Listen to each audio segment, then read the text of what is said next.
Hi, this is Stephanie Miller from The Stephanie Miller Show. Please enjoy this exclusive clip from my show on Political Voices Network. Oh, Trump Well, has that just means Trump get has, on your Segway and ride around for a while. Yeah, exactly. Yeah, mall cop over Trump here. has been found in contempt again. Yes, Oh, he has? he has just now. Lock Are him they locking up. him up? Lock- Are they locking him up this time? Judge Merchan said, going forward, we will have to consider a jail sanction. I'm concerned about the ramifications of putting you in jail, but I have a job to do to compel respect for the dignity of the court. Your behavior constitutes a direct attack on the rule of law. If I need to, I will. Wow. Good. Well, I'm telling another you. threat to jail him again. This reminds me of the ball jump I went by yesterday. Yeah. Just the parent going, don't, if you throw that ball again at your okay, this is your second warning. Right. Okay, go ahead. Put that MFer in cuffs behind his back and put him in a jail cell for 1 day, and he is going to crumble. Otherwise, don't tell us you're the rule of law party and that we're a nation of laws. Yeah. Rude, all right, Yeah. so this is, just so you know, that's what I started to highlight, and I realized I can't. But, can I just say, as you know, I don't have kids, but I'm very close to people that do have kids in their 20s in this instance. And I thought this was so brilliant. You've got to go read Rude's piece because it just isn't. Let me just start it. You said, I don't know, maybe if you lived your entire life during a period when the so-called adults did F all about the climate crisis and ensuring that the planet continues to exist, maybe if you watched as the country slid backwards on civil rights for non-whites and LGBT people and women, maybe if your introduction to politics was a presidency so incompetent and vile that it allowed a global pandemic to F up the world and your life, on and on. This is exactly what my best friend said. My kids don't think the planet's going to be here anymore. So but this whole thing, COVID effed up their lives, their careers, and this is what makes me sad too, that graduation's getting canceled for kids that lost half their college to COVID years, right? Yeah. Yeah. And it doesn't have to go this way. I mean, the other thing to keep in mind about this is that all these students have known is that Netanyahu is the leader of Israel. Ugh. They don't remember a time when Israel had leaders that were working hard for peace with the Palestinians. It just doesn't. That's not part of their frame of reference. They know Trump and Netanyahu. Bloodthirsty Netanyahu. Right. Yeah. They know Trump and Netanyahu. Yeah. Think about how effed up that is. I mean, and think about how effed up it is that they that they had to watch things go from Obama to Trump, and without the sense that we have that, okay, we know that things can go this way, but I mean, to see things descend that quickly is pretty. It's a brutal political awakening, and then you layer everything else on top of that. And this is not even talking about the kids that are coming from states that keep doing oppressive things that are just attacking LGBTQ people, just attacking women. It's a brutal thing. And I just want to say one thing. There's a lot of people that are going to say, well, what about the students that say this? What about the students that say this? And I'm like, that's what speech is, man. Yeah. If you only support speech you agree with or speech that makes you comfortable, then you don't care about free speech. You just care about being comfortable. yeah. Well, and I maybe you can say more about do you remember this whole paragraph? Could you just tell us?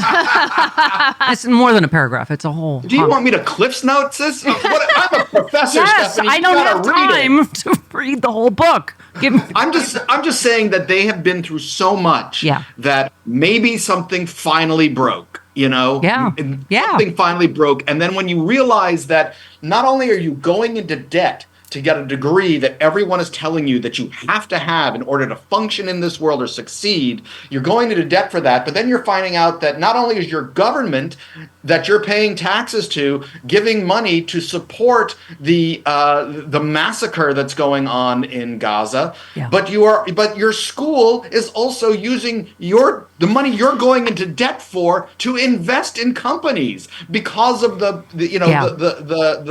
corporatization of higher higher education. So by the way, I want to go on record. Jody, you know this is true. I started talking about maybe conditioning aid before these protests even started. Because I agree with you about Netanyahu and now what's happening there. But, Chris made a point Friday, which I don't, Chris is starting to make sense. What? Hey. Might be time for me to retire. Oh, the light is hypnotizing you. Just talk to us about divestment for a minute, because you were just saying it's not that simple or that quick. And so, when I read, a couple other voices, people like, well, yeah, if they did that right away, then tuition would go through the roof, which is already insane. I was joking about my dad saying $40,000. People are like, $40,000 for a college education. When was that? Yeah. Now it's Ivy League in the 60s. That's not bad. It's insane. And as you say, the student debt and all of that stuff. But so talk about divestment, because I just don't, again, sort of above my pay grade as to how they could do that and how quickly, and funds and things like that the university profits from. And one reason why they've done it is because of cuts to funding higher education from a state and the federal government, and so they might be invested in a hedge fund to in order, and the way that keeps tuitions lower, and Chris, please jump in here to help me out. The way that keeps tuitions lower is by bringing in some money to the university through these investments. Yes. Right. Now, there's a way to do it. It would take the divestment takes time. Sure. It is not just. It is a shift. It would need to shift funds from one fund to another. And there could also be penalties. States have to step up and say, we're finally going to actually pony. And there are also penalties that the university would have to pay for getting out of investments before the end of a certain contract. Right. Yeah. So you end your piece by saying, I always feel the need to say that I'm Jewish when I write this stuff. I had family die at Auschwitz. It's a card I'm forced to play to fend off accusations of anti-Semitism. That's how I was going to end, by saying, why are you hitting yourself, Jew hater? Why are you hitting yourself? Yeah. Well, that's the way the way it all happens is, you don't think that they should be slaughtering children in Gaza? Well, you must be anti-Semitic. Listen, last week we had Dean Obadala on, who someone called a pro-genocide something. He's Palestinian. I don't know. And then Joe Walsh is a far-left grifter now. Yes. So rudeness, I don't know if you saw, Kenan Thompson played a parent of one of the college protest kids, but I thought it was fairly hilarious. So he was they were talking to a bunch of parents that had kids on campus. I don't know who's Michael Longfellow. Do we know who that is? He's one of the new guys. Okay. So he was hosting. Yeah. He was asked about the protests, and Kenan's character said, well, I think it's just great. It's wonderful. Nothing makes me prouder than young people using their voices to fight for what they believe in. When Longfellow asked Thompson how he felt about his daughter, a Columbia student, specifically getting involved, he said, what's that now? Whose daughter's out there? No, man, you bugging. Alexis Vanessa Roberts better have her butt in class. Let me tell you, let me find out what she's in one of those damn tents instead of the dorm room that I paid for. I thought you were in favor of student protests. They said, brother man, I'm supportive of y'all's kids protesting, not my kids. My kids know better. Shoot. Thompson was later asked how his daughter wouldn't talk about free this, free that in a protest, because I'll tell you what ain't free, Columbia. I do it all day. Uber all day. Uber Eats all night. I cut grass on the weekends. I sell Gucci wallets out my trunk. Life coaching on Instagram. I bounty hunt whenever possible to pay for Columbia. I just was thinking, because my sister, grew up in sort of the 60s era, and I remember she protested. I remember she dyed like a strip of her hair white. And you have to remember, my dad was the Republican vice presidential candidate, and then she went to work on a farm in Austria after college. And I just remember my dad was a kid. And I remember him screaming, $40,000 for college, and she's picking up cow in Austria. So it's interesting. I picture your dad being like that. I totally do. Yes. I mean, I'm old, so I agree with John Cooper, who tweeted, I'm pro-Israel and pro-Palestine. I'm anti-Hamas and anti-Netanyahu. I'm pro-peace and anti-terrorism. I support a ceasefire and releasing all the hostages. Is nuance just something we don't do anymore, Ruder? Talk to us. You wrote this great piece about, about what's happening on campus, including yours, right? Well, City University of New York. I'm at one of the campuses. Right. This wasn't my campus. You interviewed someone else, another professor, right?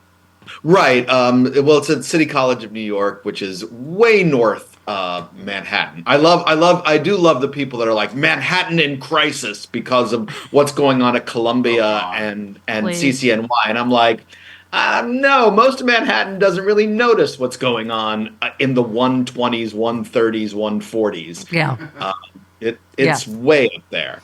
So, and it's also fairly confined to the campuses. Yeah. But yeah, I mean, the need to demonize the students and treat them like children is really it's insulting. It's patronizing. It's everything that they're protesting against in many ways. One of the things they're protesting against is, they have a right to speak. And yet the administration and in New York City, the city government wants to squelch that right to speak. And you made a lot of good points in this piece. We linked to it. I really urge you to. I realized I was highlighting the whole thing. Just go read it. There's homework for Rude Pundit. But you just said as befits a protest movement, there were calm voices and angry voices, defiant voices and compromising voices. There were voices who want a two-state solution and voices who want a one-state with Palestinians and Israelis living together equally. Of course, there was diversity of opinion. That's the way this goes. Every movement has extremists on every side. And I think that's the other thing is I can't tell people are going, oh, well, those people aren't students. They're outside agitators. I don't know who's who. Right? But the outside agitators, they tend to be, first of all, what you have to understand with the City University of New York is that they're very much part of the communities that they're in, and they're very welcoming to the community. But the other thing is I've heard from a professor friend of mine that was there and from others that the people who were outside agitators that were considered outsiders were like alumni. Mm-hmm. Or if somebody was at CCNY that used to work there, used to be a professor there or work there, or student journalists. There was one case where some student journalists were there and they brought their Palestinian grandmother who wanted to see the protests. And Mayor Adams declared that grandmother was an outside agitator that was making the student, radicalizing the students, and the grandmother was like, no, I just wanted to see what was going on because of what's going on in my homeland. Yeah. Well, and you made just some interesting points. What your friend, the professor, said. You said.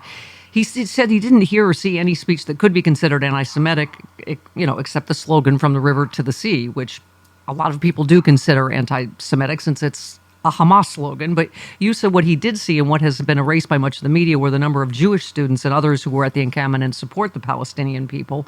I mean, I've said this, Rude, I don't think anyone of good conscience is pro-genocide, and I don't think anyone of good conscience is not pro-Palestinian people, And so you said that doesn't excuse incidents of anti-Semitism that have occurred on campus since the war's start last year, but also doesn't even get into the anti-Muslim hate speech that has been directed at the protesters. I mean, that's my take on it, Rude, is just that, I'm sorry, Donald Trump and today's Republican Party is both anti-Semitic and anti-Islamic. Anti-Muslim.